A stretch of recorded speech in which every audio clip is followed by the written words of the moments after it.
আজকে তো আমাদের মা বাবাও বাড়িতে নেই, কোথায় যেন গেছে। এরে ফুট আসবে না তো। ধুর বাবা, ভূত বলে কিছু হয় না। এই কে যেন দরজা ঠক ঠক করলো? হ্যাঁ আমিও তো শুনলাম। দিদি যা তুই দেখে আয়। দিদি ভালোই ভালোই বলছি, দরজা খুলিস না। ধুর বাবা, সরটা এখান থেকে। আপনি কে? আমি অনেকদিন কিছু খাইনি, আমাকে কিছু খেতে দিবি? চল না মা, একটু ঘরে নিয়ে চল। ঘরে নিয়ে যাওয়াটা কি ঠিক হবে? এই রাতের বেলা মা বাবা কেউ বাড়িতে নেই। ঠিক আছে আসুন।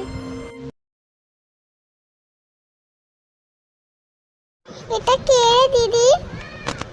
আরে রিমি, ইনি অনেকদিন কিছু খাইনি, এনাকে খেতে দিতে হবে, না হলে তো মরেই যাবে রে।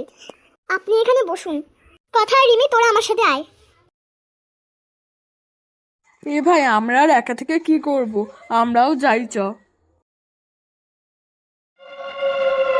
কি রে তোরা এলি কেন? ওরে এলাম এলাম, তোদের কোনো অসুবিধা? এই তো এইটাই ছিল, যাই দিয়ে আসি ওনাকে।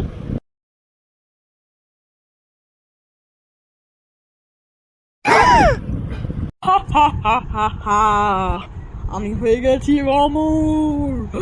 হা হা হা হা হা।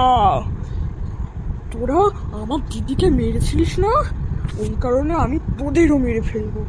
হা হা হা হা হা। তুই আমাদের কিচ্ছু করতে পারবি না। পারবো না, দাঁড়া।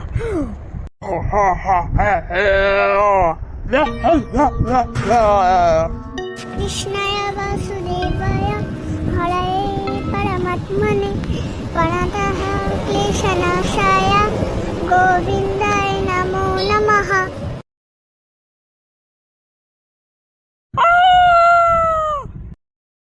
দিদি, ভগবানের শক্তির কাছে সব শক্তিই তুচ্ছ। দিদি, ভগবানের উপর বিশ্বাস হারালে চলবে না। তাহলে সবাই বলো